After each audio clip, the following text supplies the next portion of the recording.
Okay, members, let's get going. I'm going to take agenda item 18, which is 16/507158, which is the 7 Cavendish Way, Bearsted. So before we do, I'm going to ask, have we been lobbied on this one? Yeah, actually I have as well. I think we all have. Okay. There is an urgent update as well, which I will remind you of. Sorry. Oh, that's a long block. You can't use that. Sorry. There's been an urgent update as well, which I assume everybody has noted and read. Okay. So I'll hand over to Officer to do the presentation. Thank you, Chair. This application is for land at the rear of 7 Cavendish Way. 7 Cavendish Way has previously been divided into 2 units, and this application is at the rear of one of the units. Planning permission has previously been granted for a 3-bay garage on land at the rear, and that's shown on the sort of bottom of the image here. The hatch, the sort of dashed building at the top of the image is an existing garage, which will be demolished as part of the current application. In terms of orientation, rear access is along the left-hand side of the image and Cavendish Way on the right-hand side.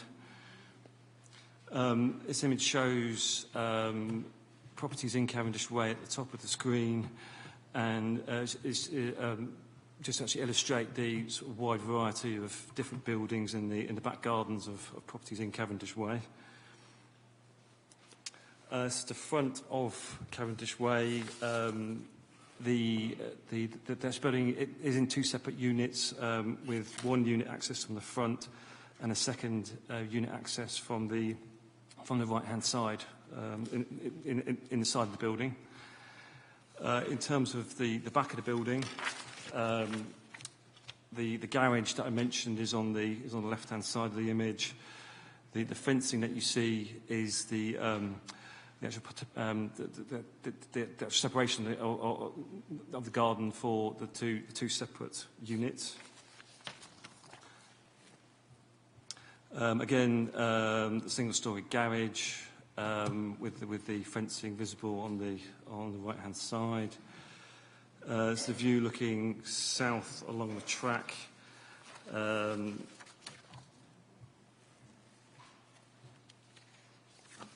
Towards Copsewood Road, with the garage again visible on the right-hand side. It's looking in the opposite direction, north towards Ashford Road, with the application site on the left-hand side. And this image is looking back towards the site, again with the red brick building, which was visible in one of the first images on the left-hand side there.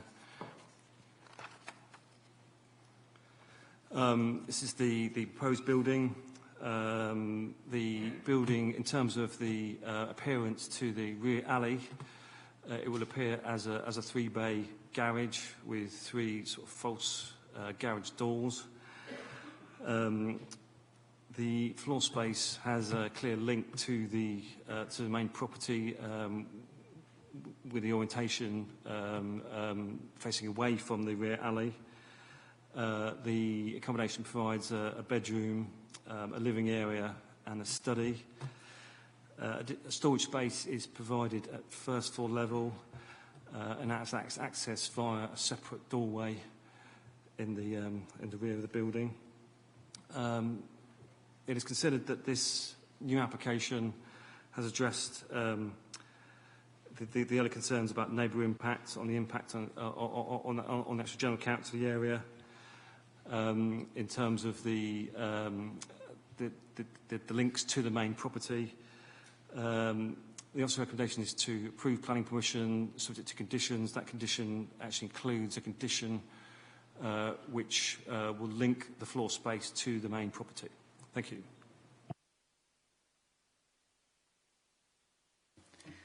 Thank you for the A very tight presentation, if I may say, so that's very good. Thank you.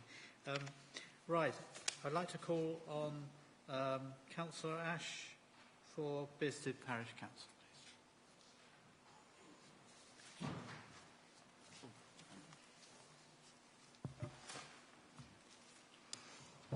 Thank you, Chairman. I was a member of this committee that granted planning permission to change the detached dwelling at 7 Cavendish Way into 2 dwellings. A decision I've never regretted, and what's been done is very pleasant. It's a very good piece of work.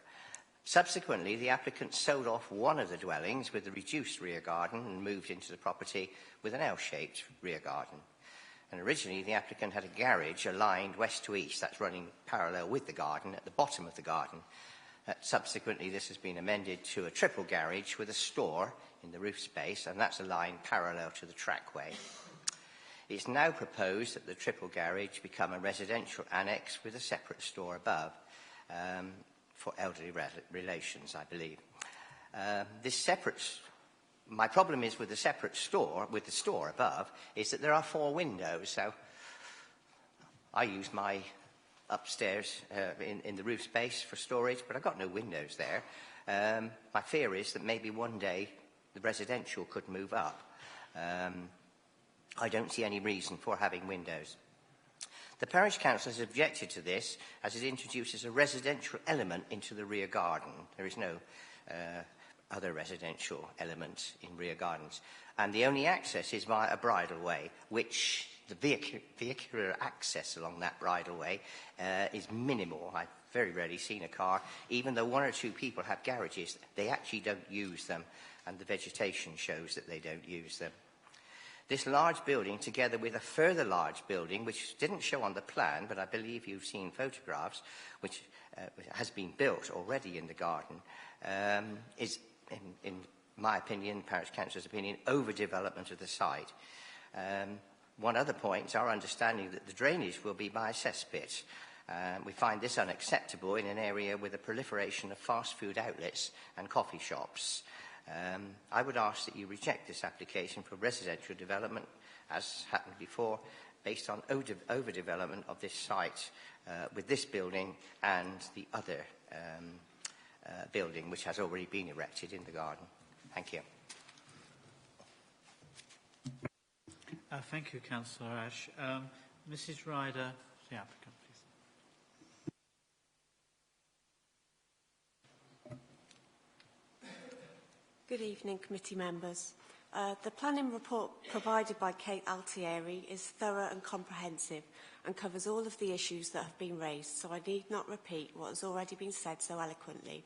I'm here as the applicant this evening in the hope that I can offer some clarification to the reason for this application and the previous application for the independent dwelling, as it has been referred to by both Valspringen and the Parish Council. Both applications were made in a bid to resolve a personal set of circumstances in relation to my mum and dad and my mum's diminishing health. Although only 66 years young, my mum suffers from osteoporosis and arthritis of the spine. It's a degenerative condition which impacts on her quality of life considerably. They moved to Kent from Cardiff in February 2010 to be closer to us in light of my mum's condition. They currently reside in a 3-storey townhouse in Lewes, which is proving increasingly unsuitable for them. And although we've spent much time looking for a bungalow for them, they're in very short supply and fetch premium price, particularly in Bearsted.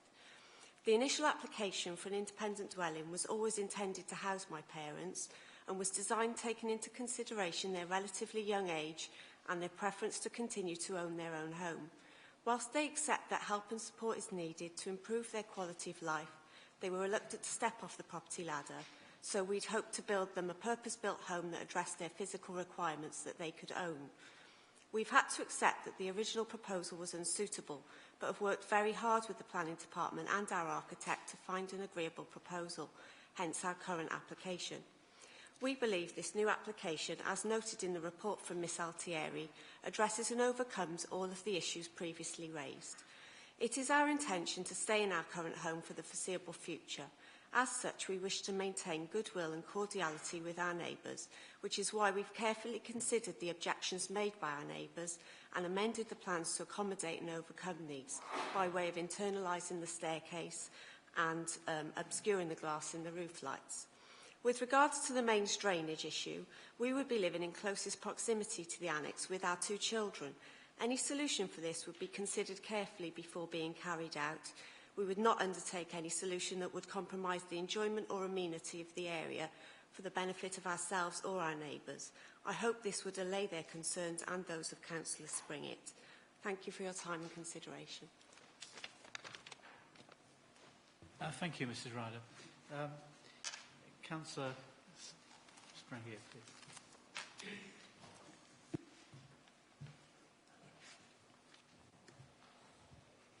If at first you don't succeed, try again.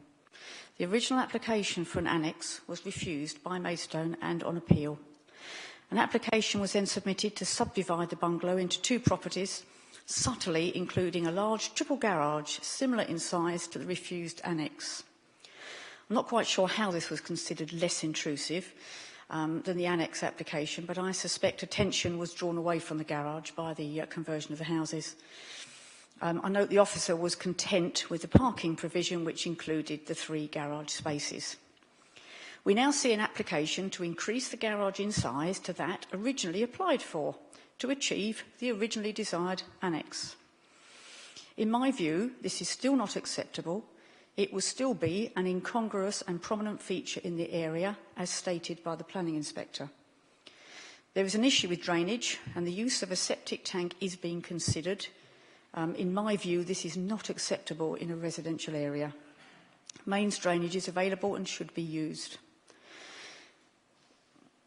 Whilst I have sympathy with the desire to provide accommodation for elderly relatives, this could have potentially been done in place of the subdivision application with a suitable extension. Perhaps the officers could advise if providing accommodation for elderly relatives is a material planning consideration. Future use of the annex is tied to the occupants of 7 Cavendish Way, but this could be their grown-up children, which could lead to an increased need for vehicle parking, yet this development represents the loss of 3 parking spaces referred to previously. There is no indication on any of the diagrams of where the single parking space for the annex will go, and if you put up the site map that you showed at the beginning, I'm not quite sure where you fit a car around the annex. There's no mention made of the large office building in the garden that will be shared by all the occupants. When the footprint of the annex is considered in combination with the footprint of the office building, the combination represents quite an overdevelopment of this site, leaving a much reduced garden amenity space to be shared by all the occupants. I refer you to paragraphs 7.02 and 7.03 on page 95 of the agenda. The size of the annex that was refused was 11 metres by 6.7 metres by 5.7 metres high. The proposal before you is 11 metres by 6.3 metres and 5.5 metres high. The garage that currently has approval is significantly smaller. It is sad to see how overdeveloped this property will become, and I ask that this application is refused on the basis that it will be harmful to the character and appearance of the locality. Thank you. Thank you, Councillor Springett. Right, members. Councillor Burton, then Councillor Prendergast. Thank you, Chairman. I'd like to pick up on a couple of things that Councillor Springett has mentioned. Firstly, with regards to drainage, I believe. Now, is this concerning the installation of the cesspit? Is that, to my mind, if there's been no objection raised by environmental health, I don't see why we should have any grounds to object to it here. Secondly, and I've forgotten my second point, how dreadful is that? You might have to come back to me, Chairman, I apologise. That's fine, okay. Councillor Prendergast. Thank you, Chairman. I also want to talk about the drainage. I'd like to know why we're going why the applicant is going for a cesspit here when there's mains drainage available, and given the restriction on the side, surely there's going to be issues with emptying the cesspit.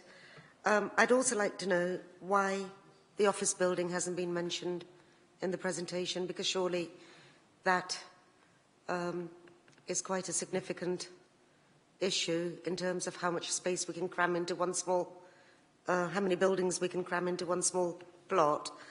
And also, I just don't understand this issue of windows. You know, we're going to this, the applicant's gone to a great amount of trouble making it look like a garage building from the lane at the back, yet we've got these 4 windows, 3 or 4 windows. What is the point of them if it's just a storage? So I have an issue with the design aspect of it. So, yes, just those questions, please, for the moment. Thanks. Thank you, Councillor Prendergast. I think, Councillor Burton, you've been reminded of what you want to say. I've managed to decipher my scribbles. And if we could just go to the aerial view of the site, the image taken. I also struggle to see how, bearing in mind the discussion we've had previously on a previous application about overdevelopment and the incongruous nature of a particular building, I struggle to see how we could call this overdevelopment in what already seems quite a cramped area, and how we could say that that is in any way incongruous. Thank you. Thank you, Councillor Burton. Does anybody else wish to speak? Councillor Cox, please. I think as we go forward in time, a lot of people might be looking to this sort of development. I don't know whether many people have had cause to see how much it is to keep a member of their family in a home, but we're talking probably between £600 and £800 a week without medical care, Mr. Hemsley. I do think that a lot of care and attention has, although they've come back to us, the windows in the roof point back towards the house, for one, and they're obscured. And also, it is really a storage space. It's separately accessed to the roof space from the garden. I don't think it's integral. Can you go back to the drawings? I believe it's accessed from the side. It's not integral. And it goes up. There you are, on the right-hand side, little mousy bit there. That's from the outside going up. So it is storage for anybody to use in the household. And I think anybody merging 2 families that may become 1 parent, not 2 parents, will have stuff they have to move into houses and into storage. I don't want to see a whole string of these down the street, but I agree with what Mr. Burton has said, Councillor Burton. It isn't exactly very laid out across the back of these premises. With the questions that have been raised about the septic tank and the cesspit, whichever you want to call it, I think you would have a problem with the distance from this dwelling to the front where the main sewage is. You wouldn't have enough fall. So going from the back garden right to the front, you've probably got, 90 feet, and you've probably only got from the house where the manhole is to the main drain of about, probably 2 or 3 feet. So therefore you're not going to get enough fall in 90 feet to get the effluent away. I believe we have officer recommendation to approve. I don't see that there's anything that's glaring on this that makes it stand out, and we're not painting it white. I don't think if we ask them to make it a flat roof or to just have, I think that would be a shame. So I would move as on the papers, please, Mr. Chairman.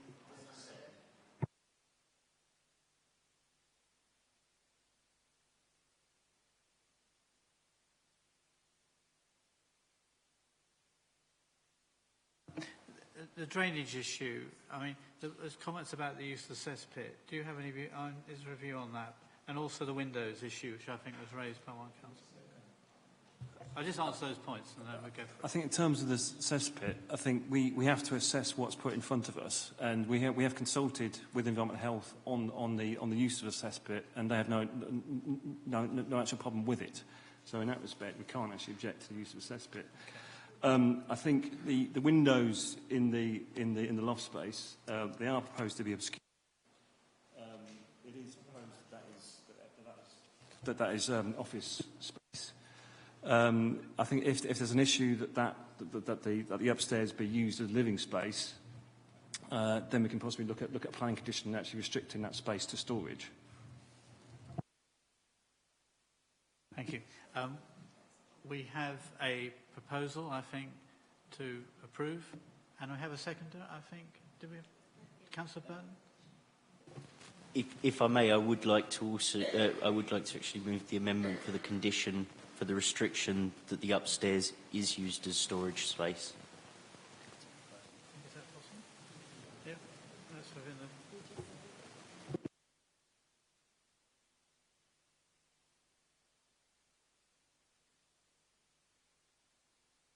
I do apologise. Before we go to a vote, I believe someone brought up a parking issue and where the parking was going to be provided. Can the officer satisfy there? At paragraph 3.2 in the officer report, it said that that's going to be to the side of the building. I think if you look at the actual plan, let's just get the plan up. Yeah. So there is space to the side of the building, although there appears to be sort of landscaping on the back boundary, but there does appear to be space at the side of the building for one parking space. Sorry, Mr. Chairman, would it be possible just to get up that access road again? Because I'm just concerned about the width of that. The actual photograph.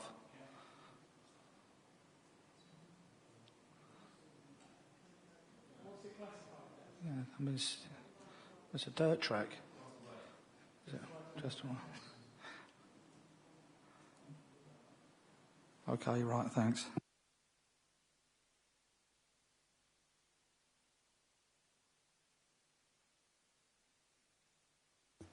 So, Councillor Burton, I just want to confirm, you're a seconder on this? No. You're not? He's moved the amendment. Move the amendment to include the condition that the first floor be used. This is for... I'm happy to take that on board. For the additional condition. I'm happy to take that on board, okay. Unless the applicant was fully intending to have it as office space because they had to look after their parents. So I don't want to let it go through. So I don't know if they're nodding that it was imperative that it... I don't want to be affected by what I'm saying if I was to see anything.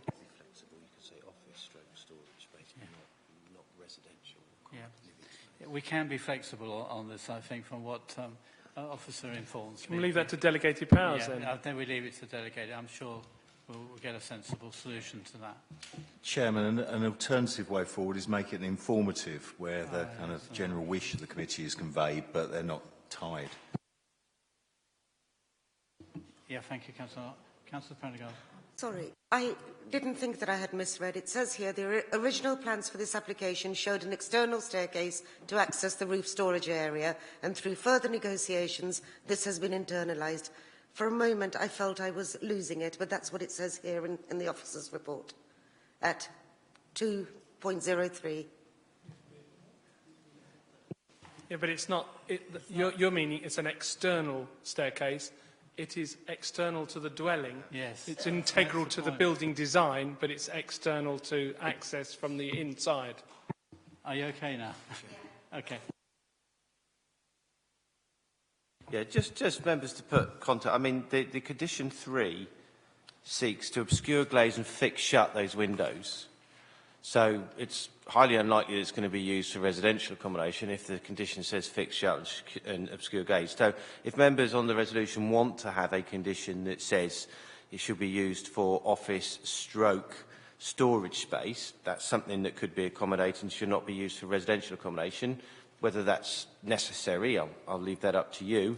But it's something that if members wish to do, they could have that. But notwithstanding that, as I said, they'd have to come back and vary the condition, the applicants anyway, because you're hardly going to have residential accommodation up. It would need to pass building regs, and you'd have to have a staircase going up there internally. So, and they couldn't have fixed windows, so they're going to have to come back anyway. So there are already controls in there in place. So. I mean, unless anybody wants to chat, I mean, it seems all right, perfectly okay as it is, I would suggest. Yeah, okay. So we'll take it as it is. We have a proposer. Seconder? Is that without the condition? Is that without the condition? Yeah, it's as written here. Okay, on the paper without. Yeah. Okay. So can I have a show of hands for this one? Gosh, we are doing well. Sorry, I shouldn't say that. Okay, so it's pretty well unanimous. Okay, thank you. Against? Against? And abstain. Okay, thank you, Councillor Clark. Good. Yes, well, it's approved, yes. Yep.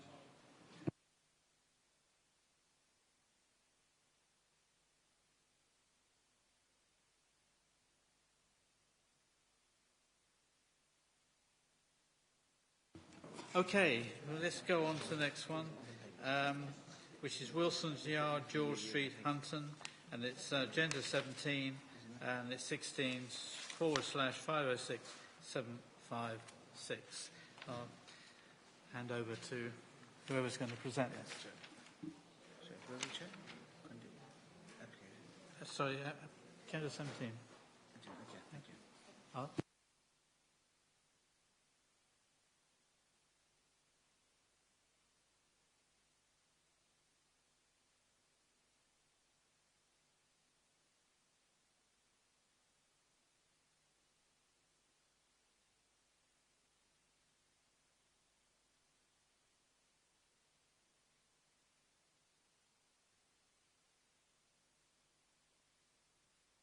While we're waiting, can I ask who's been lobbied on this one? I think most of us, I suspect. Yeah, okay. I'll get that in now, sorry. Paulina, yes, I know you wouldn't have been, I don't think. Okay. Everybody but Mr. Sutton. Thank you, Chair. This application is for Wilson's Yard in George Street in Hutton. In terms of the site location, the application is located between George Street to the east and East Street, which is actually to the west of the site. The site address and access is in George Street. The site is separated from East Street by 3 buildings, including Hutton Place, which is a Grade 2 listed building. In terms of the existing layout, the main building on the site is in the north-western boundary. The actual vast majority of the rest of the site is hard standing. There's some grassed areas and some small storage buildings with the vehicle access from George Street. In terms of the appearance of the existing building, it's a very long building, 2 stories in height, providing 5 units. This image is from the site access with the buildings visible on the right-hand side of the image.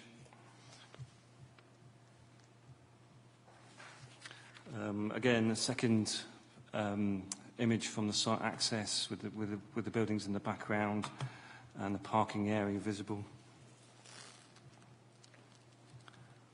This shows the frontage of the existing buildings with the buildings in East Street visible in the background. Hunton Place is to the right of the buildings that you can see there. This is looking in the opposite direction along the building frontage with the site access in the middle of the image and storage buildings visible.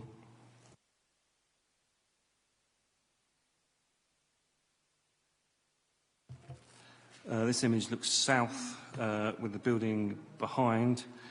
It's showing the hard standing used as a parking area. This is in the eastern section of the site, showing, I think it's a side elevation of the building called the Badgers.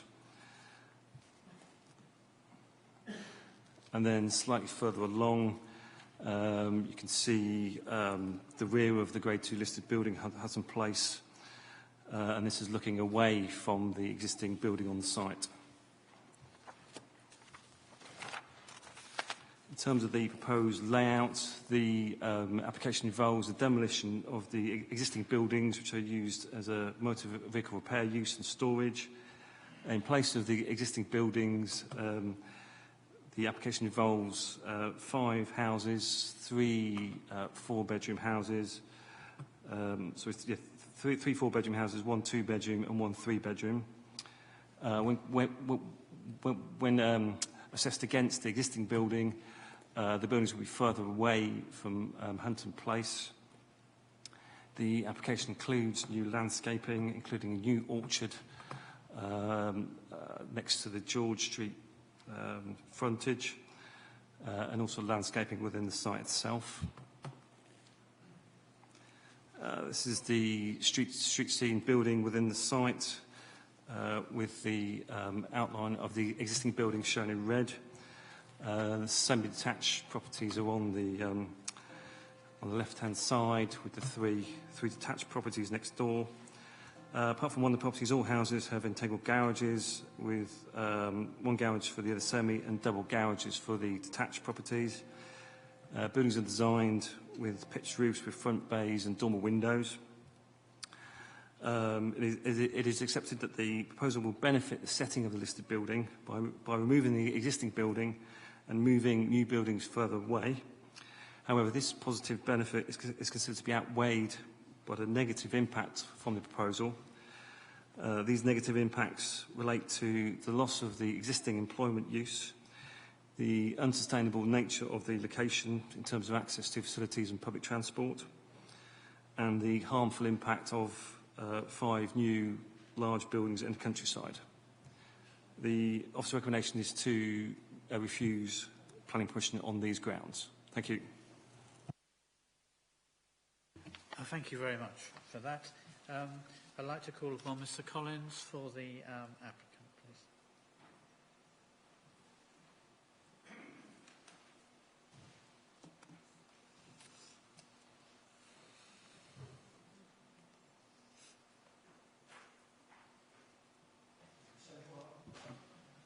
Should we?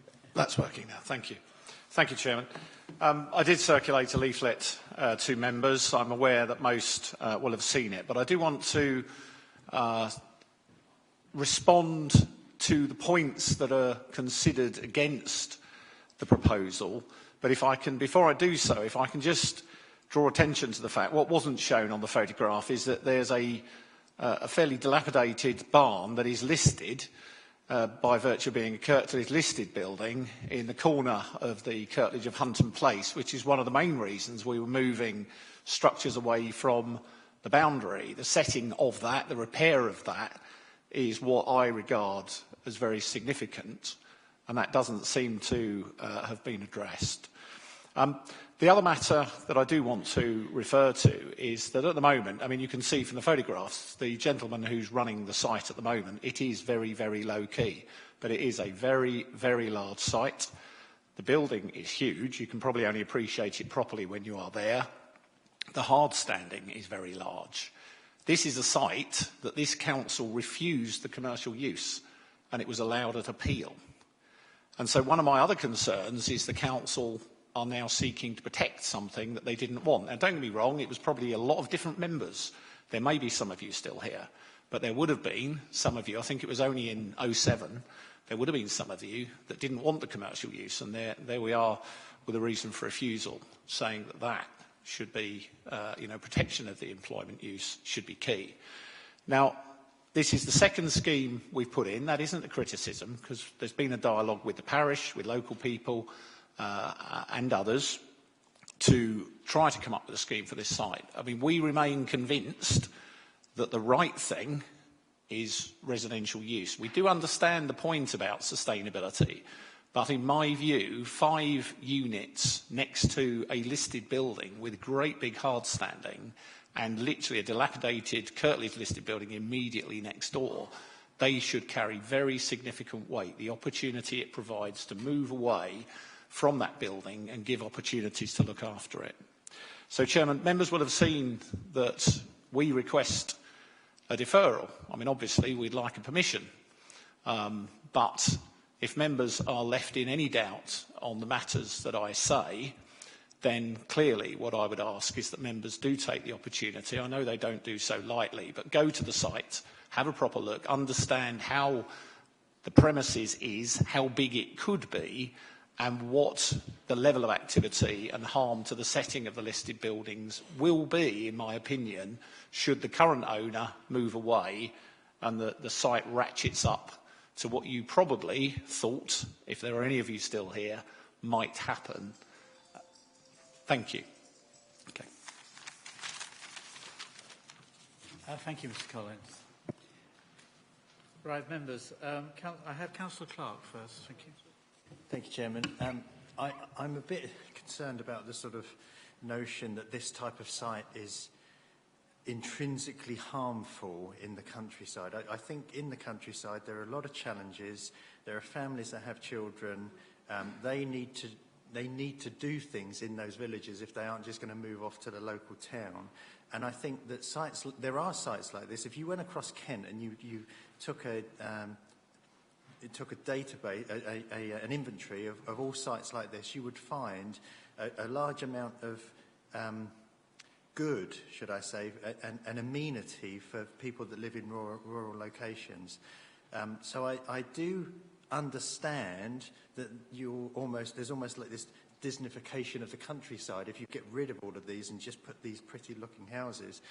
But I think there's a real reason why we should try to protect some of these commercial sites. It isn't a scrapyard. It doesn't look like it's being abused. It doesn't look like there are sort of burnt out wrecks in the corner. I think this is a site that could be used for future amenity in the location. And I'm happy to propose the recommendation on the papers. Thank you, Councillor Harwood, for that.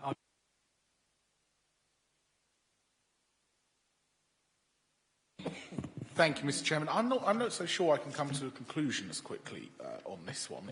I don't know Hunton terribly well, and I'm a little bit disappointed we haven't got any comment from the parish councillors or that none of the ward councillors are here to perhaps give us some local insights onto this. I'm particularly...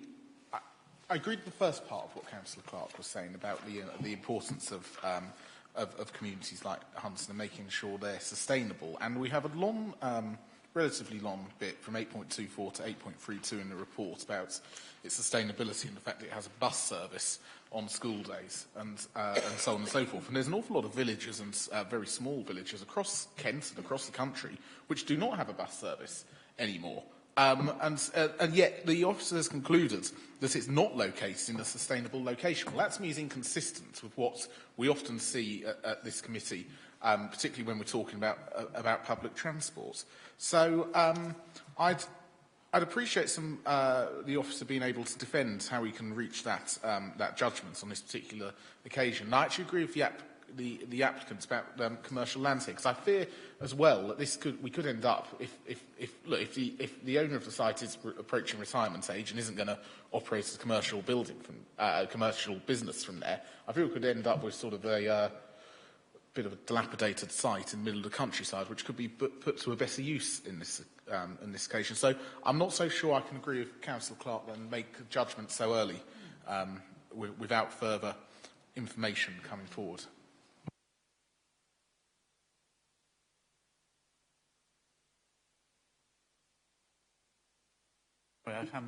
Did you want the floor?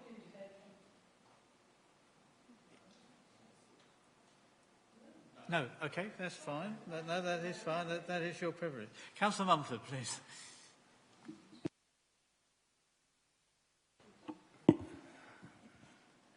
This one's causing me a lot of frustration. Councillor Borton's comment about the ward councillor not being here, he has called it in. That's why it's in front of us. The ward councillor has called it in. I always, like him, have a problem with parish councillors sitting on the fence. And I do need a direction from Hunton Parish Council, and I've not got it. The other reason I'm extremely frustrated is that people have been telling me we've got to be consistent. And I look at the officers' comments relating to EMV 28 and SP 17, saying in paragraph 8.21 they do not fall into the criteria allowed for those two policies.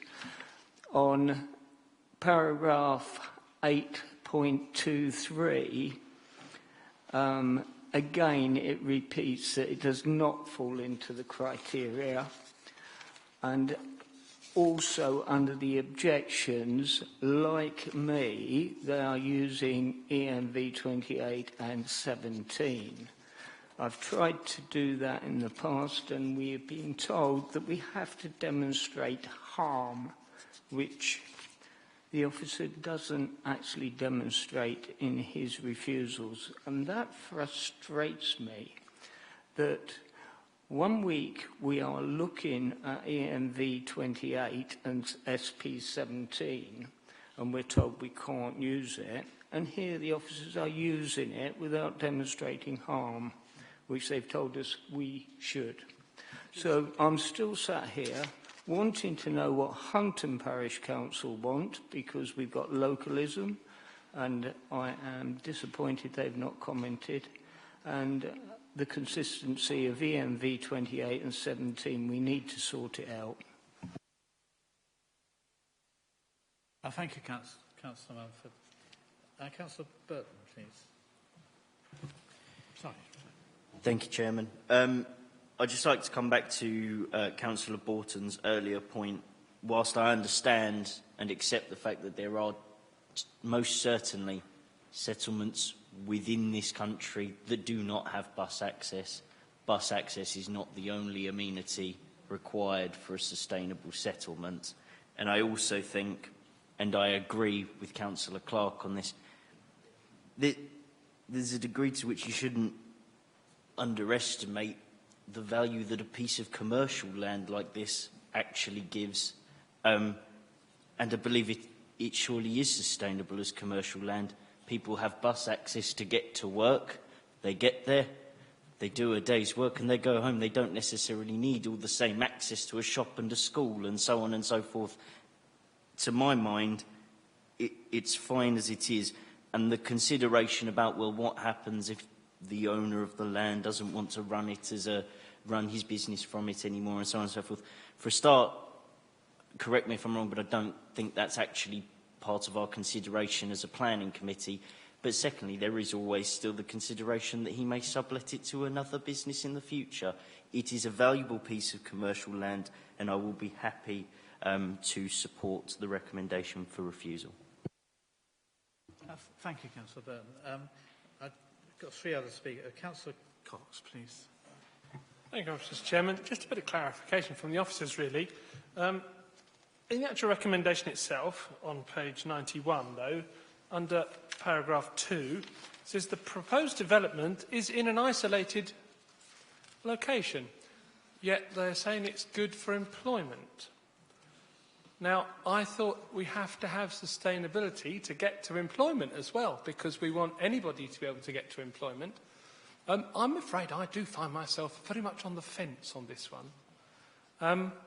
I do also agree with Councillor Mumford. I think, and I was looking through the papers to see why Councillor Mortimer called it in.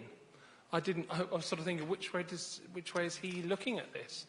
So I can also see economic development here and wondering what their views might be. But really, my question is, how can the officers say it's an isolated location for the development of residential and yet be agreeing that it's a good place to have a business? because it should be accessible. That's just what I want answered, if I may, please. Do you want to just do this one, and then we'll carry on with it? Yes, I do actually take the point in that it's either a sustainable location or isn't a sustainable location. I think in this case you have an existing employment use, and I think we have to, before allowing that use to go, it has to be shown that that use is not sustainable in this location, and I think that's what the first ground for refusal actually says. It says that it needs to be demonstrated that the site would not be viable for a future employment use. Okay, so can I just follow up with that? You've got the pictures of the car park there. Could you go on that one and then possibly one before? That one. If you notice the moss to the right, and another one, please. Oh, look at that one. I don't really think we're using this car park very much for much business. So this is a brownfield site, or it could be declared as a brownfield site. So, you know, does it have land as farmland? Could it have a value as farmland? Should we be returning it to the countryside and putting it back as a green field? Is that a potential idea? If it's not, I'm sitting on the fence playing devil's advocate. Is this not a brownfield site and should be developed? I don't know. That's what I'm eager to hear. I think you're right. I mean, the report sets out on page 84 in terms of the employment uses. I'm not going to profess that I know all the ins and outs and the details, but I think it seems to imply that it is a brownfield site, certainly. Members need to take into consideration, obviously, MPPF sets out in terms of seeks to support rural employment sites, but at the same time seeks to encourage reuse of brownfield sites. And obviously your emerging local plan, DM4, actually makes exceptions to that. Also added into the frame is the consideration that members must give to the setting of the listed building and the improvements that can arise from that. So there is a number of balancing decisions members have to take in this, and I can see that there are concerns. Obviously, officers have considered those and taken in terms of the support for the employment issue, and whilst that's being wound down, that is a consideration. Likewise, so is the consideration for redevelopment of the housing site. And I think they are, you know, conflicting issues that members need to consider. The officers have gone one way.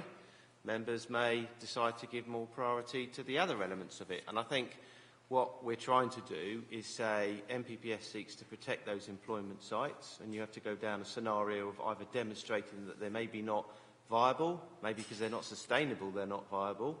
But those are the quandaries in front of you. Your officers have given their view. Members obviously could apportion weight slightly differently. Thank you for that. Yeah, Councillor Harwood, please, because you've been very patient. Thank you, Chairman.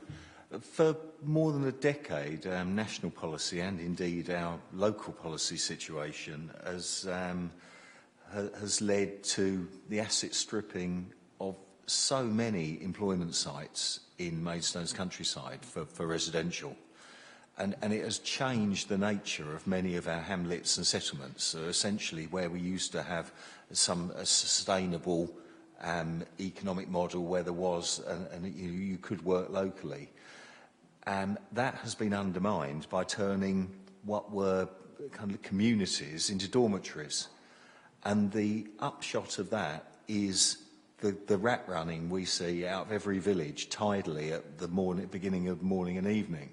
And I understand that sites like this do generate some lorry trips and so on, but I think they are absolutely essential. And if this business is not thriving, well then it's an employment site. I don't think we should look at it as a brownfield site to be redeveloped. I think we should look at it as an employment site for perhaps another employer to come and make it a go. And actually, there are some sorts of development which fit much better in rural locations.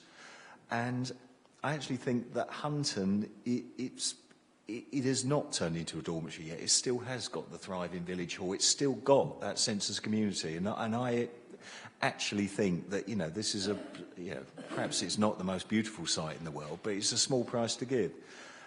So I think we should keep its employment and let it, give it another go. And, and if moss grows on it for a while, then, fair enough. I mean, but eventually we might get an employer which is locally as required. I don't want to muddy the waters by talking about the detail of the planning application, because I think at the current moment it is a principal issue. But I do have some issues with actually the intensity of the housing development. And actually that's why 16 of the local residents, which is a lot in such a small hamlet, have objected, because that's actually a fairly large percentage of all the houses there are in the hamlet of Hunton. So I think that this is an application too far at the moment. I mean, maybe at some point in the future a mixed-use site, use on the site might come forward, or there might be something which turns a lot of it a lot greener than it currently is. But I think what you'd probably get is big houses with a lot of four-wheel drives parked around it, and it wouldn't necessarily be very Hunton. So I am very happy to second the motion to refuse. Thank you, Councillor. I think we've already got a second there. I'm conscious that we have a proposal. You've done it. I thought you'd done it. Oh, did he? Okay, fine. I don't mind. Whoever seconded it. Councillor Clark. Chairman, I really want to come back to the sustainability issue, because I think it's missing the point of the rural economy. Around Staplehurst, there are many, many sites like this. I work with people that have 1, 2, 3 employees in a small section of a building like this. Next door, there's another person, maybe a one-man band. Alongside of that, there's a person with 4 employees. The fact is, it's isolated. It's going to be difficult for somebody to commute from Maidstone to this site. But locally, if you go to to Slaney Farm along the Headcorn Road, those people are not commuting there from Maidstone. They're commuting from houses nearby, which we would otherwise say are they're unsustainable situations. Commercial premises like this actually make isolated, unsustainable houses more sustainable in the countryside, because it means that people that live in those isolated areas can find work in those isolated areas. And I think that, for us to look at this in terms of, somebody could be commuting all the way from Maidstone in an isolated lane, I think it's missing the point. I think that these are the sort of places that make countrysides thrive. If we start going down the line of packing them with houses, I really do worry about the rural economy in places like Hunton, Staplehurst and beyond. I really think that we should be protecting these sites. Shouldn't comment too much on the Chairman, but I understand the examples you've given, and I totally understand what you're actually saying. Yeah. Okay. Councillor Prendergast, please. Thank you, Chairman. I think most of my questions have been answered regardless. Anyway, but Hunton Parish Council have actually not raised an objection. Is that correct? Have they commented or just... Nothing. No objection. They've... No objection. Okay. This somehow reminds me very much of the Grafty Green site that we considered a few months ago. It's previously developed land. All the things that would ring alarm bells with me seem to have been addressed. Heritage issues. The Conservation Officer seems to be quite happy. The Environmental Health Officer hasn't really raised objections other than asking for conditions. I don't think it's isolated. It's 3 kilometres from Coxheath, 6 kilometres from the urban fringes of Maidstone. I can see that, opinions are divided this evening, but... and rat running, I don't buy the rat running issue either, because I think we get more rat running from some of the larger developments that we've granted permission to in recent months. So 5 houses, rat running, can't see it. That's it. Thank you. Thank you, Councillor Prendergast. Councillor Mumford. I've got 3 more speakers and I'm going to go for the vote. Councillor Mumford, please. Yeah, I think that what I was going to say, I'm now going to withdraw. If we put houses there, there's no doctor, there's no bus, it's pretty unsustainable. If it's left for employment, maybe we then keep a community that people actually go to work within the community. So I think since I asked to speak that I've decided which way I'm going. Thank you, Councillor Mumford. Councillor Stockwell, please. Thank you, Chairman. Well, I know exactly where this is. It's a totally unsustainable location. There's no bus there.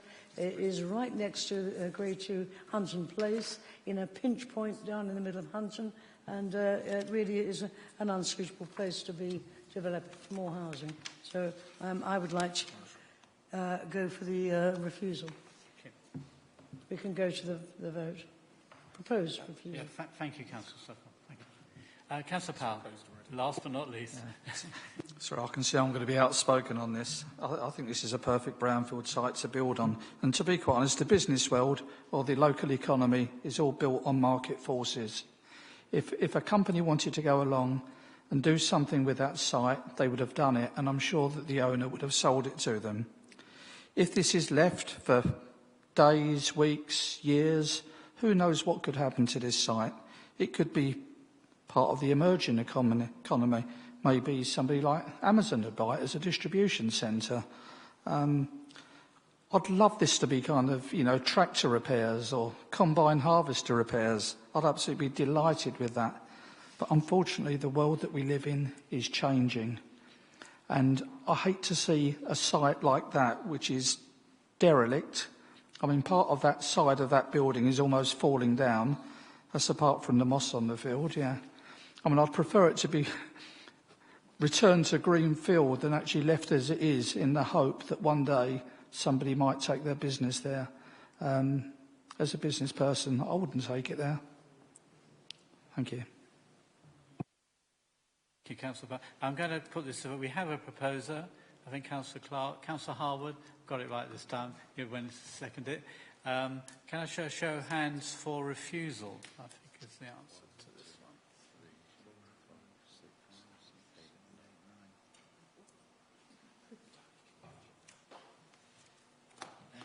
And to approve? Sorry, oppose. I mean, by approve, I meant the opposite way. Three. Are there any abstainers? No, they're not. Okay. Well, that shows something. It's refused. The application is formally refused, yeah.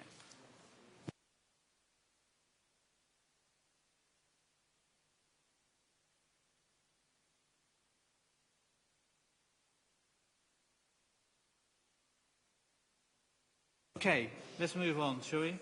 Agenda item 14, reference 16/5000411.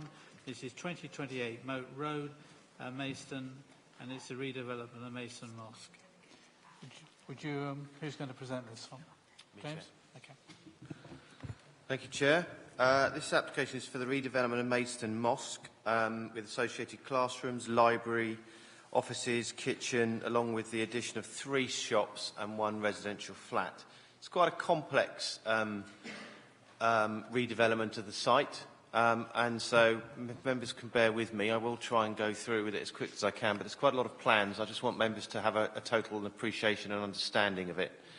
So this is the application site, where in terms of properties, in terms of either side, you've got number 30 here, and you've got number 18 either side. So those are the most affected properties by the proposal, so I'll keep referring to those, and hopefully I won't get those numbers wrong as I go through the presentation. So you've got Moat Road here and Wat Tyler Way. So this just shows an aerial view of the site. I've included this purely to show you the current constrained nature of the site and how the site works. You've got the main single-storey building here, with a single-storey extension out the back, a further extension here, and a marquee. So, to my mind, it's not. It's a very tight, constrained site, and it is a site that does desperately need to be redeveloped. So, this is the site. You've got number 30 on the left-hand side. So, this is the existing mosque as we move around the site.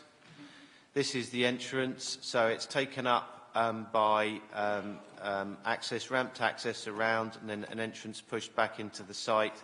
and then you access the two-storey building off to the rear here. So as it's currently laid out, it's not particularly well laid out and sort of fit for purpose as it currently stands.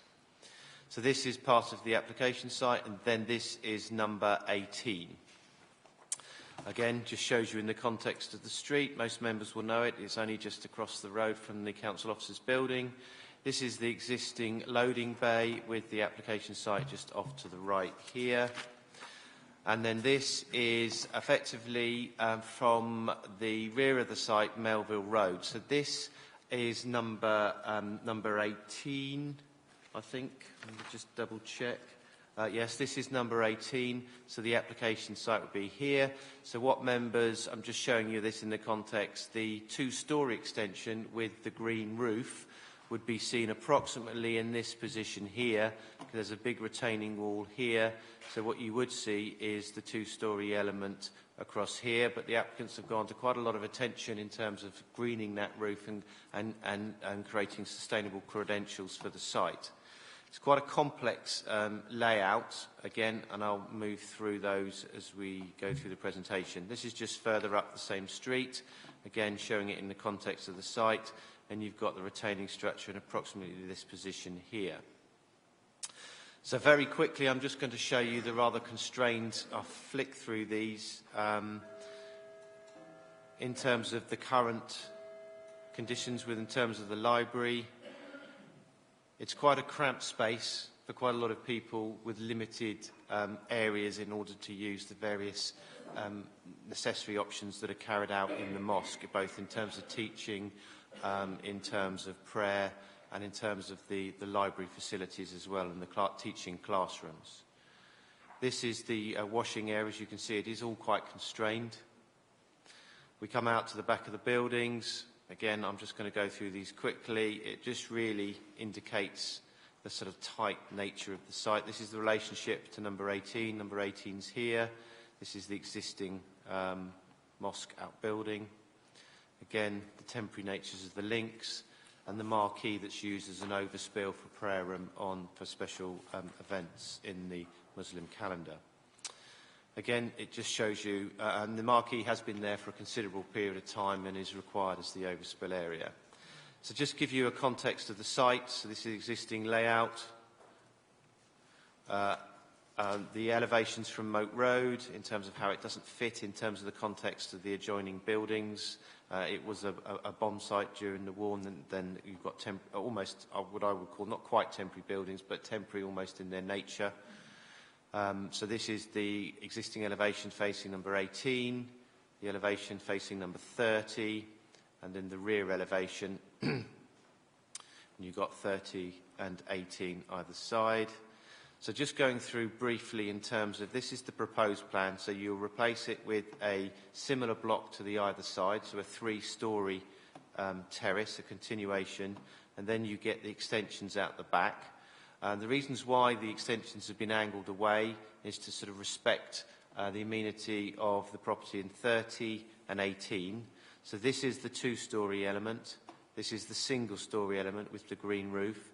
Windows that face out, and it's not easy to see on the elevations that I come to because they're a flat elevation, but if members just bear this in mind with the context of how it's been designed, it's been specifically designed to take into account the neighbouring properties. So where windows are up on the second floor, these are obscure glazed, and I would refer you to condition 19 on the officer's report. So windows in this area looking this way are obscure glazed, so there's no overlooking into number 30.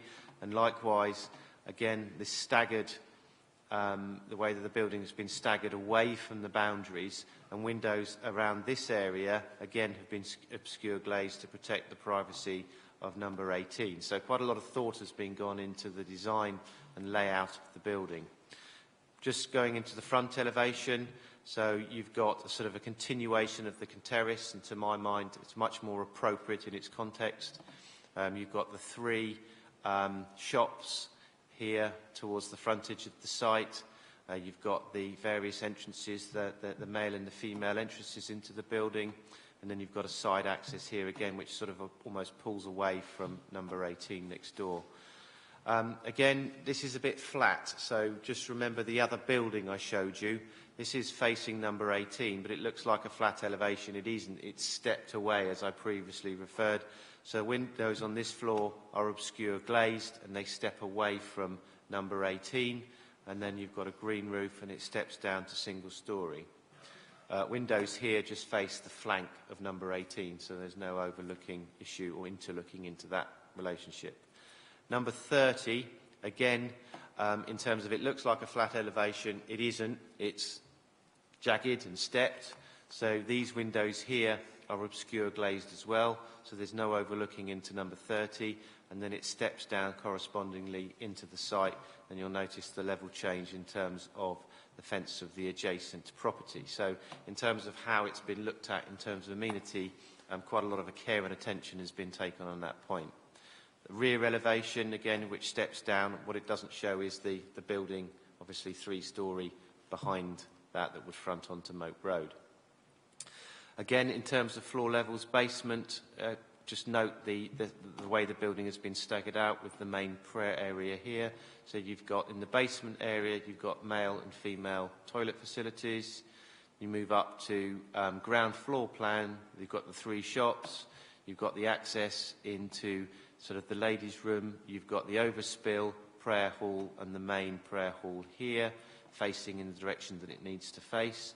You've got the step away of the buildings.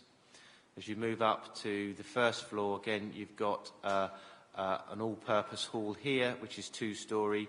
Again, these windows are obscure glazed, so they don't overlook to the next property, and it's stepped away, and you've got the single-storey element here. And you've got teaching rooms up here, and then you go to the upper floor, the 2nd storey, where you've got a flat, and you've got an open space area here with a lift shaft, and again, 2-storey, single storey as you move down the site. Right, that's quicker than I thought it was. So in terms of principle, it's a well-established mosque. I've been operating for 20 years. To my mind, a lot of care and attention has gone into and due regard and respect of the immediate adjoining neighbours. In terms of, there's no statutory objections from statutory consultees. In terms of the prayer hall and the main use of the prayer hall, you've seen the existing conditions of the site, the temporary nature of the site. To my mind, this is a comprehensive redevelopment of the site that provides for the needs of the mosque and is a welcome addition. In terms of numbers going to the site, there is an opportunity now to put a cap on the numbers and to control the numbers in terms of a 550, which is the recommended coming through. In terms of the overall prayer space, this is actually a reduced area. I don't necessarily know if that's a good thing, because I think it's something we want to encourage, but needless to say, it's a reasonably constrained site, and I think the applicants have done a good job trying to respect the local vernacular in terms of the buildings onto Moat Road, and also taking account in terms of sustainability credentials and amenity from the buildings at the rear. So overall, you'll notice a comprehensive list of conditions in the back of the report that have come through from the Environmental Health Officer, and the application is supported and recommended for permission by your officers. Thank you, Chair.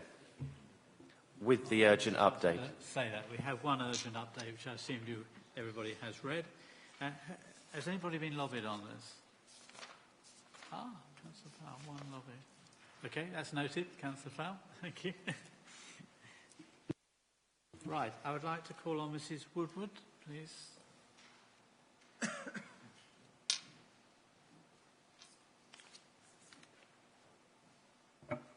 Thank you. We own 30 Moat Road next door to the mosque, and we object to the proposed development on the grounds of overdevelopment, but our primary concern is for the preservation of 30 Moat Road and our tenants' privacy. Plans that they appeared unclear as to whether there was a gap between our gable wall or if it is abutting the full height of the gable wall. If the latter, we were not even consulted about this. Obviously, I've got here, if there's going to be a gap, it should be wide enough, but obviously there's not going to be a gap. We believe that with normal planning in a residential area, which what we feel Moat Road is, We feel there should be a gap of 1.5 metres from the first floor level upwards. We are also incredibly concerned that the proposed foundations and basement appear to go well below the brick footings of our property, which are only about 300 millimetres below ground level. Serious consideration must be given to this problem, as any subsidence or settlement cracks of our property will be down to the developer. Therefore, we feel a condition of planning or building regs should be made that no mechanical excavation plant should be used within a minimum of 3 metres of our boundary. Overdevelopment of the site. Why 3 shops? They appear to be minuscule and, quote, low-key. There is already a local corner shop and Sainsbury's. Surely Moat Road is a residential area. There will be more congestion caused by deliveries and meetings held in the building with up to, as I've since found out, 500 people. Where do they all park? Moat Road has only evening parking and Kingsley and Melville Road only have residential parking or parking for half an hour. There is not enough public car parking at present. And public transport keeps being cut back all the time. Why is there no allocated on-site parking provided, as is the case in other developments?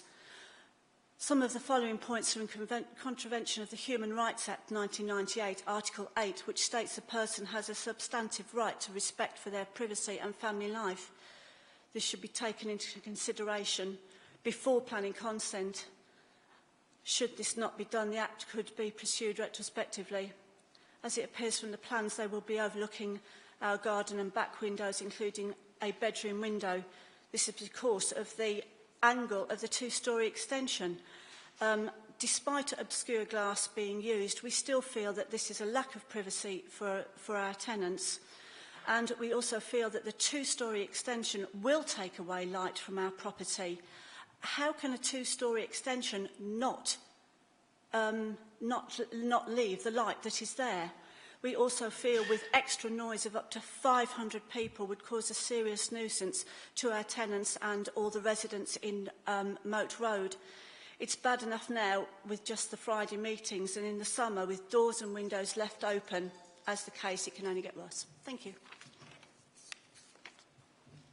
Thank you, Mrs Woodward. Mrs Woodward's raised a few points there. Do you want to address them before I go over? I'm conscious that Councillor...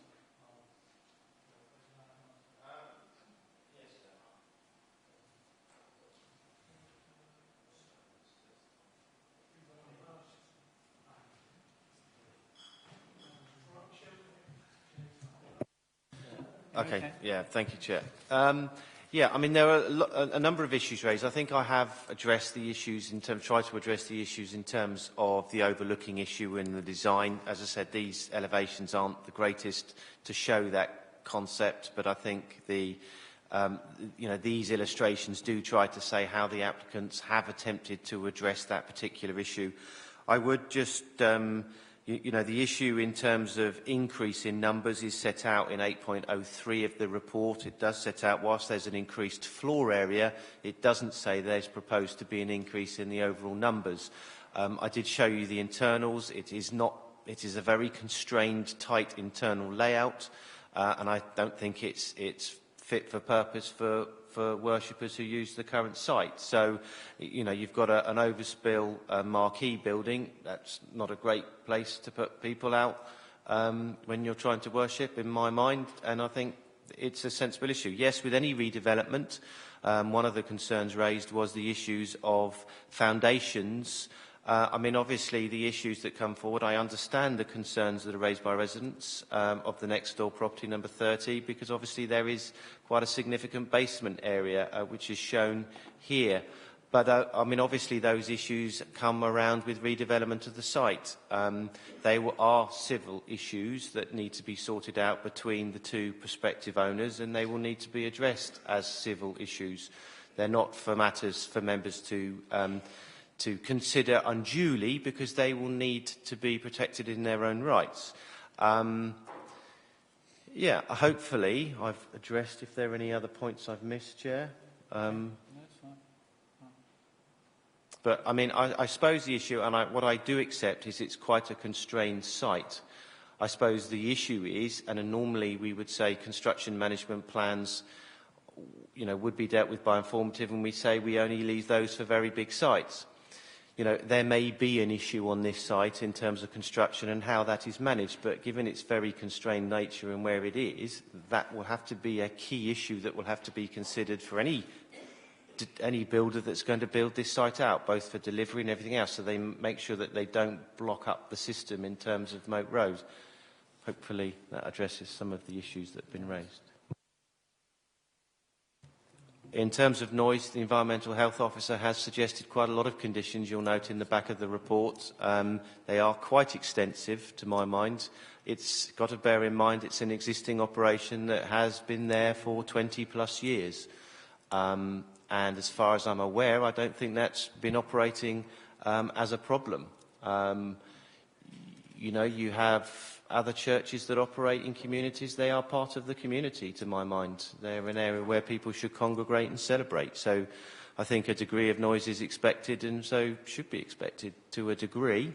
But the Environmental Health Officer has opposed his conditions to seek to how they can be addressed. And obviously there is an opportunity with this time to actually, to my mind, reduce the noise levels a bit, because what happens when you use the marquee and what happens when you use those other buildings?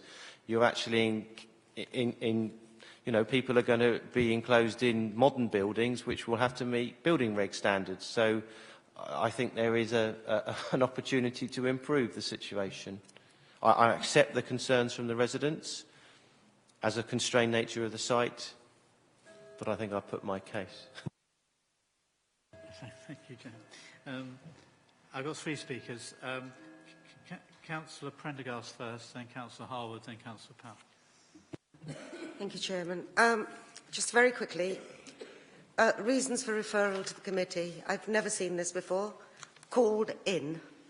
I'd just like to ask who called it in and why they've called it in, and if they're not here in person to tell us why it's been called in, I'd have liked to have seen something in writing, because I think I'll go straight to my second point as well.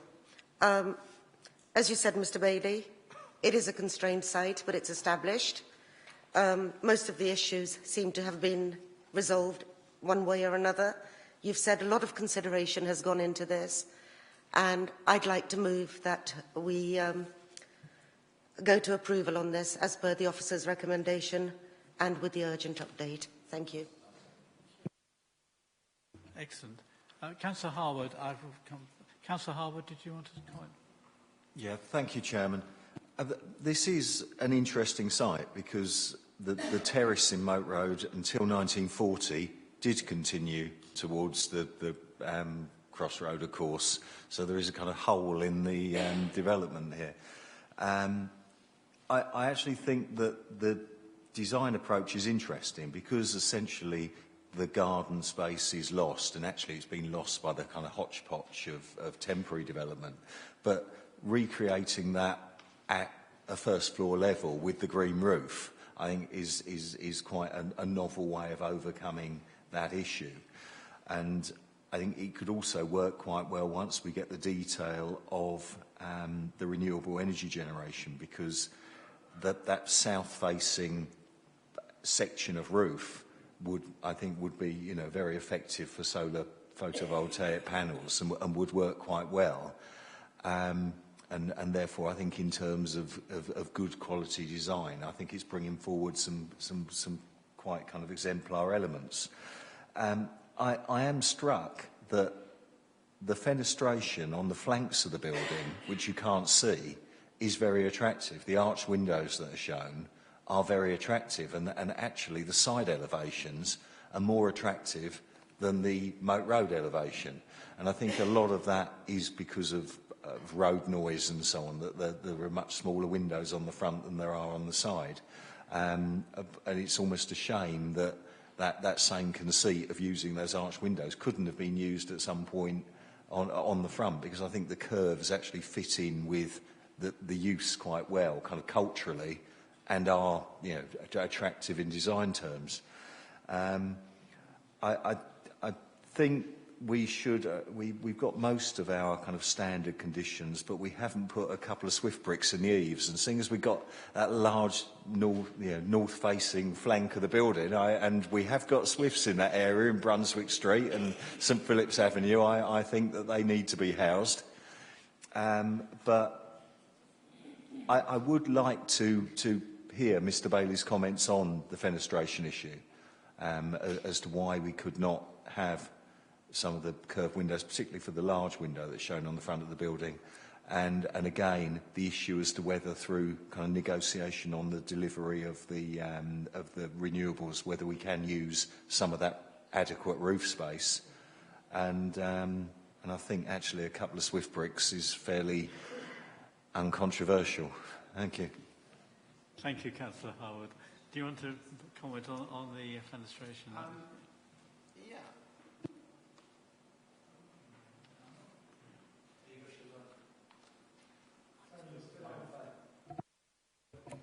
I might kind of, to a point, I'll say, I'm not the case officer, so I kind of agree with Councillor Harwood in a way. It's a building should celebrate what its use is about. That's where our most great buildings come from.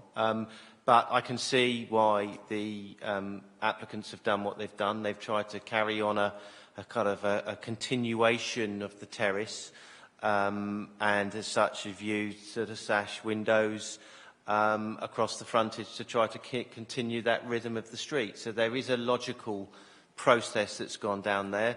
I used to work in Gravesend and dealt with some matters up there in terms of some of the religious buildings, and it was quite interesting in terms of, I think what I'm getting to, I don't disagree what Councillor Harwood is saying, because, you know, a building should celebrate what its use is about, but I can see why the applicant's done it in this way. I think the difficulty is on this time is they've introduced those interesting features to the side of the building because they're trying to draw light into the building and celebrate, because that's the key part of the building, the back space, the prayer rooms coming forward. So that's where the sort of the time, the money, the elegance has gone into, but at the same time not disrespecting the Moat Road frontage and the continuity. So I think as a balance to be struck, I can totally see what Councillor Harwood's saying, but I think on sort of balance, it's quite a difficult way to tread, isn't it, sometimes? But I don't disagree with what's been said. But I think as it stands, I think probably members should make a decision based on the plans as they are.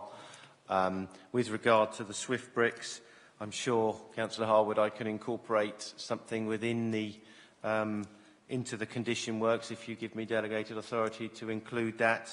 And also, with regard to the issues of renewables, yeah, I mean, it's in the right direction. It's facing the right direction. I don't know what the applicants are, but I'm sure if members wanted that included, it's something that we could look at and we could frame a condition to that effect. It's not unreasonable, and it certainly could meet the tests.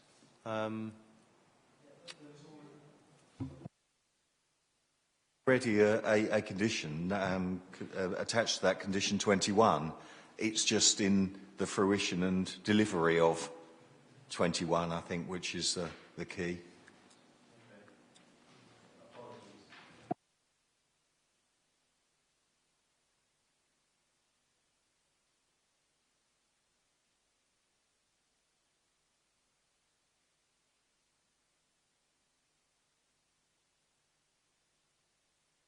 I think that can be accommodated, so that'll be fine. Councillor Powell, I do apologise. You've been very patient again.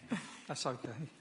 To go through this lengthy application, and it is a lengthy application this evening, and lots of it, I don't really like the content of it or the spirit in which it's actually taken, but it's going to take me too long. But I've made some observations and a recommendation, but I understand there's already another recommendation to go through.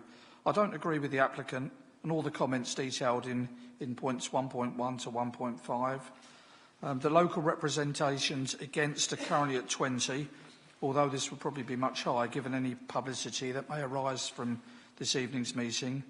I would imagine the 150 that are in favour of this particular development are all worshippers from the mosque. The freedom to worship is a basic human right. Some congregations only attract a few, but others larger. When I look at the capacity for this application, moving from its current 200 to its intended 550, I would say that falls into the larger category. Also, with the classrooms, shops and other amenities, it is likely that we will see this premises used daily. I don't agree that the majority of worshippers will walk to the mosque. I would say that the majority of them will drive. And for 550 worshippers, I estimate that to be up to 200 cars in one of the busiest, most air-polluted routes on Maidstone's roads. I also noted that the bike shed has 8 places. That seems a bit of a token, yeah. I'm also concerned, as highlighted in point 8.12, about noise pollution. It states that there will be no additional noise levels than present. I've got to disagree with that. 550 people are likely to make nearly 3 times as much noise as 200. Generally, I think that the rebuild of this mosque is in the wrong place. And I was going to go on to say that on the grounds of, well, it's another proposal actually, so I think I'll let you deal with that before I come back on this one. But I'll say it anyway, that on the grounds of adequacy of parking, highway safety, traffic generation, noise and disturbance and air quality, that this application should be refused. But thank you.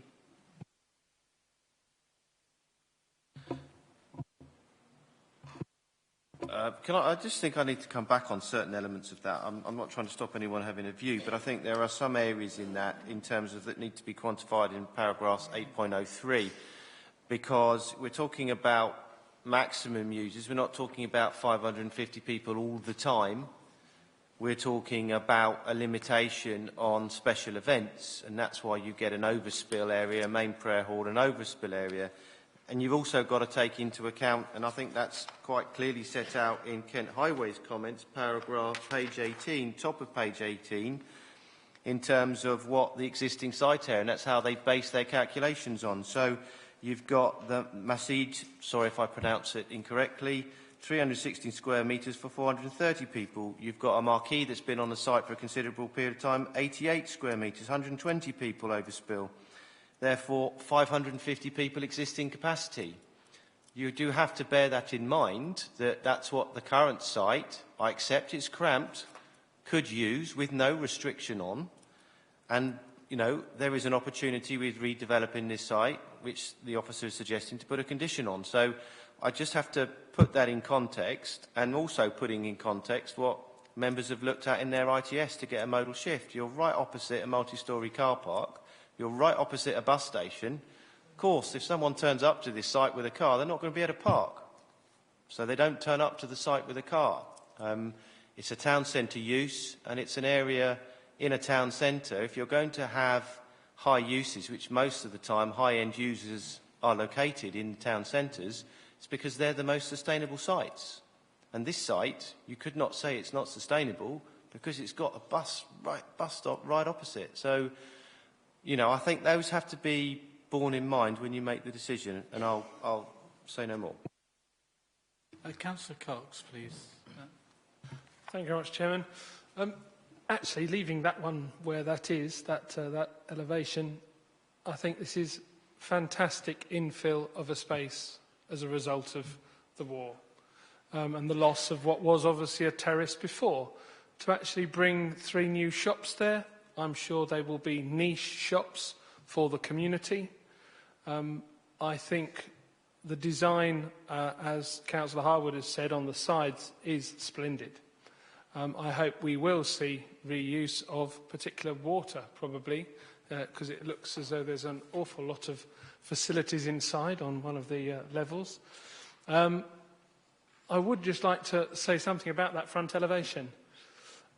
Is that like a porch on the left-hand side where the ladies' entrance is? Because it looks a completely different size to the other side. Or is that a part of the religious part of the design? I don't know. Because they look completely...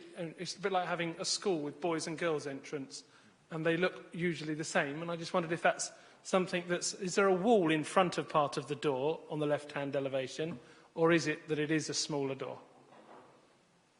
Right where you are, there.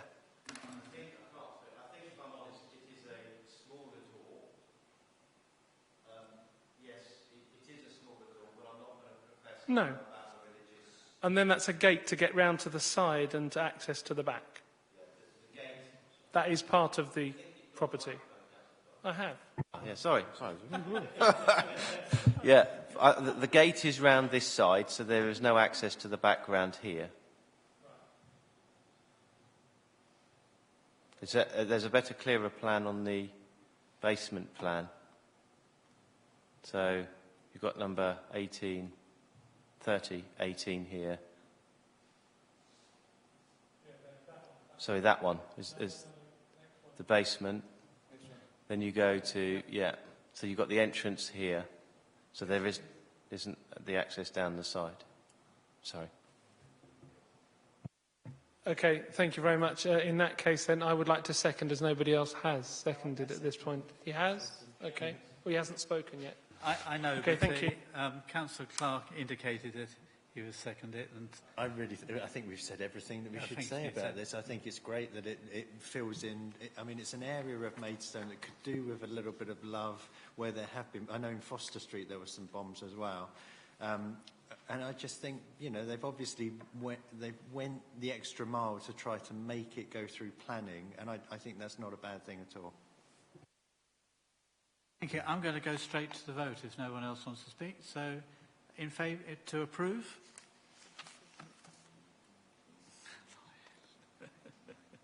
Right. To refuse? And I think there are no abstentions, so that's fairly complete. Thank you. So we've approved, formally approved. Thank you. Who abstained? No abstentions, there can't be. There were no abstentions. There were 12 people. Yeah, well, Councillor English isn't here. No, there were 12 here. Yes, we've got 12 here now. Yes, well, that's what we voted we've got on. 11. We've got All in favour bar one, yeah. 11. Who's the man missing?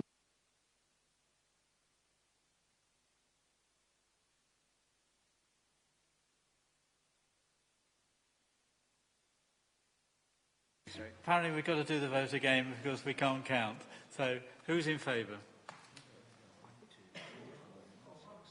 All bar one. You're confusing us, Councillor Fan.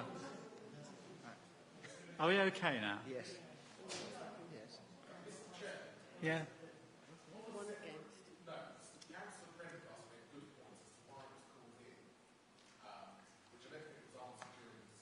I think it's Councillor English. Yes. I think it's Councillor English. I am reluctant to say who called it in because we don't actually know. It's purely supposition. I think we do know, but I'm not going to do it unless I've been formally told. So, I understand that, but I'm not prepared to... It was called in by a councillor. Was it formally? It was, It was called in by a councillor. But it's not here. But I so- haven't got it in front of me. So, if you don't mind, we will refrain from that, I think. So, we've got, it's been approved, and I think that's all we need to. Okay. Right, we'll go on to the final one, which does have an asterisk against it. Start But, item, sorry? Start item, so we It's might not need to discuss it. It is a start item, but we do have Mr. Foss. No, before you, did you want to make a presentation, or we'll just go to the... don't we need to? Really. Chair, I'm happy not to if members wish to discuss it or not. It's up to members. I don't we need to. So perhaps Mr. Foster, who's been sitting here, it's a shame not to call you, I'm afraid, unless you're happy to just let us deal with it. Okay. Unless anybody is desperate to hear Mr. Foster, then we can go straight to it. Approve the recommendation. There's a proposer, seconder. Hands up, please. We all approve. That's excellent. Oh,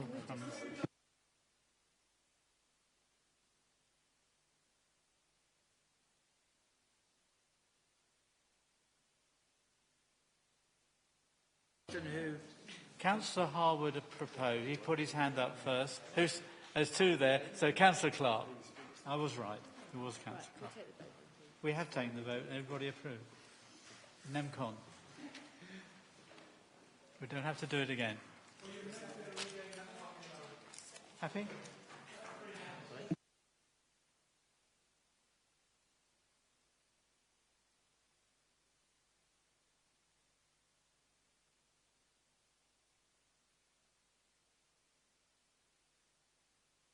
No, there's,